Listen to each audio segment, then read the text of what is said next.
এই সরকার যদি ব্যর্থ হয়, ফাঁসির মঞ্চে হাসনাত না, আগে যাবে বিএনপি জামাতের লোকেরা।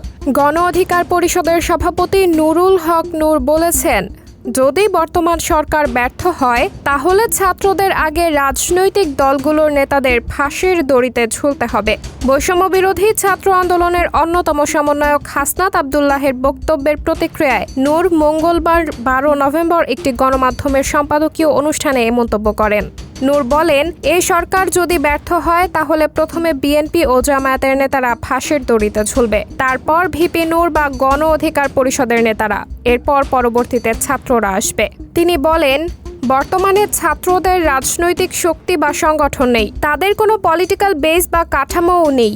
ছাত্ররা যতই আন্দোলনের সামনে থাকুক, সবাই জানে যে আন্দোলনের পেছনে রাজনৈতিক দলগুলো, বিশেষ করে বিএনপি এবং জামায়াতের হাত রয়েছে।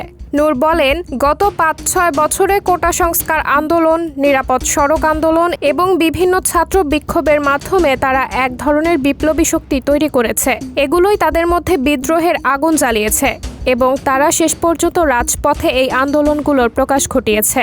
হাসনাত আব্দুল্লাহের রাজনীতির সঙ্গে হাত মেলানোর বিষয়ে করা মন্তব্যের প্রতি প্রতিক্রিয়া জানিয়ে নূর বলেন, হাসনাতের কথাটা আংশিক সত্য, তবে রাজনীতিবিদ হাত মেলাচ্ছে না এবং সবাই আওয়ামী লীগের পুনর্বাসনের পক্ষে নয়। এছাড়া সরকারকে উদ্দেশ্য করে নূর অভিযোগ করেন, সরকারের উপদেষ্টা পরিষদের কিছু সদস্য হত্যা মামলার আসামি এবং ফ্যাসিবাদের দোসর হিসেবে পরিচিত। নূর ছাত্র আন্দোলনের নেতাদের ভূমিকাকেও প্রশ্নবিদ্ধ করেন। তিনি বলেন, ছাত্র আন্দোলনের নেতাদের আসলে কাজ কি? ছাত্রদের কয়েকজন ইতোমধ্যে সরকারের উপদেষ্টা হয়ে গেছেন, আর কেউ বিশেষ সহকারী হিসেবে দায়িত্ব পালন করছেন। এটা কি ছাত্রদের আন্দোলন নাকি সরকারি ছাত্রদের অংশ বানিয়ে ফেলেছে? এখন আওয়ামী লীগ ও জাতীয় পার্টির মতো পরিস্থিতি সৃষ্টি হয়েছে, যেখানে তারা সরকারে থেকেও বিরোধিতা করছে। এটি মানুষের মধ্যে বিভ্রান্তি সৃষ্টি করছে। সাবরিনা জলিল, সবার কথা।